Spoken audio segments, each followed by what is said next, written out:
to come close to 88%. And you know, those are for the people that stay and graduate, 88%. But we keep track of everything. I'm telling you, from day one, 1969, we have everybody's name, when they came into mission, when they left, what their problem was, when they got saved, when they got the baptism, everything about them. From 1969, over 23,000 people. And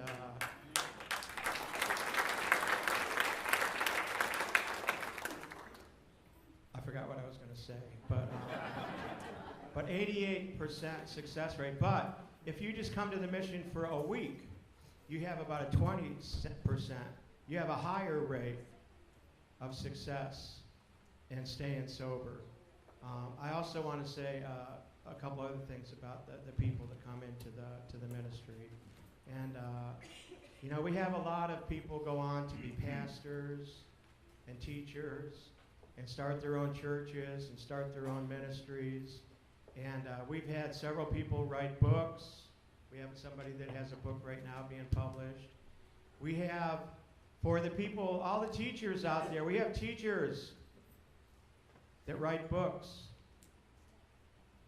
that are authors, that write Christian books and have them published. And the Lord uses everybody. Everybody that's here tonight. Everybody that's here tonight is part of what's going on at the mission. We have a Mission Teens Facebook page for all the missions. All the missions have their own Facebook page, but we have Mission Teens Inc. And so when I go to the 18 centers and visit them during the year, I take a bunch of pictures and put them on Facebook. And there's a huge following of people that follow the mission since 1969.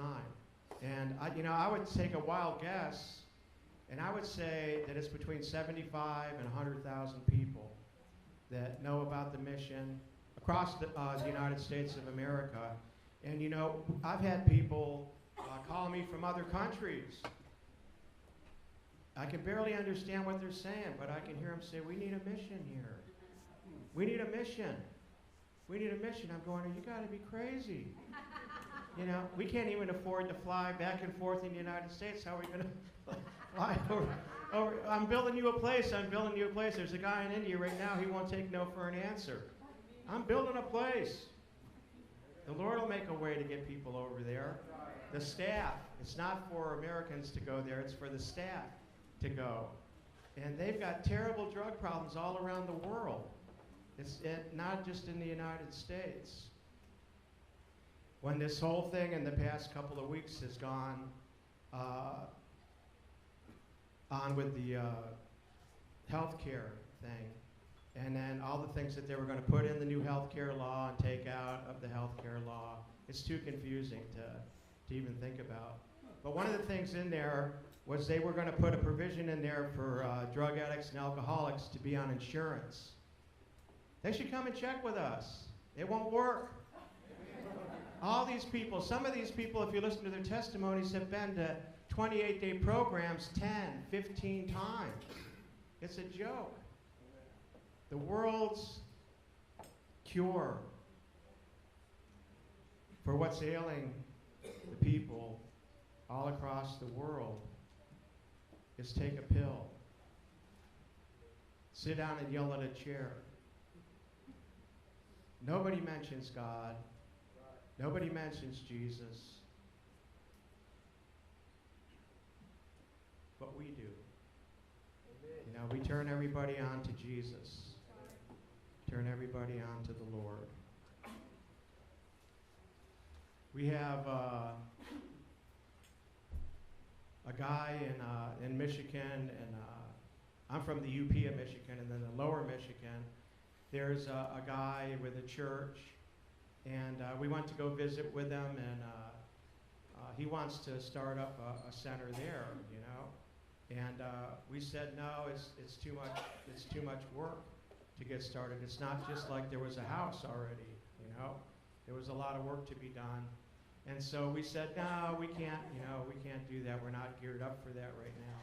Well, the guy's not going to take no for an answer, you know. And so this is what we do at Mission Teens. We only go places where God invites us to go. And God says, you know, come. Come to these places. So you figure we've been doing this for 48 years. We only have 18 centers. We just don't go wherever we want to go and open up a center. We can only go where God has invited us to come. And he has the people there. He has the people there in the community that are ready for God to move in and save the young people. So many people across America are tired of their children and grandchildren just going to jail for 30 days and coming out and nothing happens. You know, you come to the mission for 30 days and something's going to happen. Amen. Something's going to happen in your life. It's going to be Jesus, you know. And you're going to be saved and set free and delivered from that, from these things. So, just one more thing. Before the founder of Mission Teens went home to be with the Lord, I used to travel with him all over. And we would run into people, and he looked like he knew what was going on. You know, and so he looked like the kind of guy that anybody could just walk up to and tell them their problem. And they did. And he would always, you know, people would complain about their sons or daughters or husbands and wives. And it'd always be drugs or alcohol or mistreatment. And he would always say, well, it sounds to me like they need to go to the mission.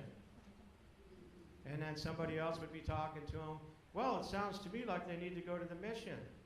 And somebody else, you know, well, it sounds to me like they need to go to the mission. That was his answer for everything. They need to go to the mission. Send them to the mission. Send the people to the mission, because God is the only one that can help them.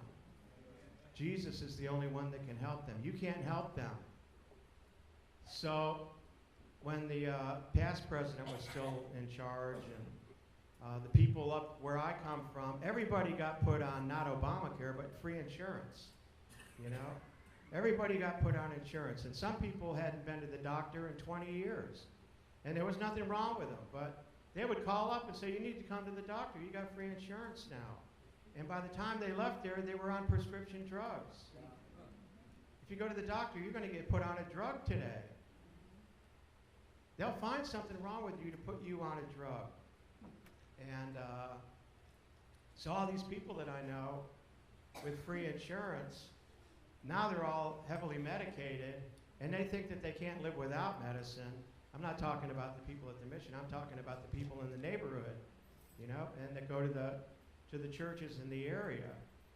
And I'm thinking this was just a crazy thing to say that everybody needs to go to the doctor. And if doctors knew what was wrong with us, I mean, we wouldn't have to go to the doctor. We would just go one time. That would be it. But they over and over and over and over. But anyway, so this was driving me crazy. And I had a dream that I was a doctor.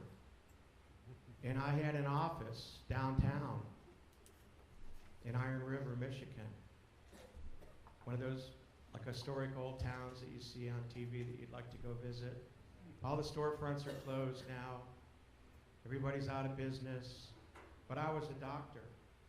And I had a sign on my front door, go to the mission. You don't need a doctor. So I just really appreciate you guys coming out to help us celebrate the first annual banquet at Mission Teens. So who's next?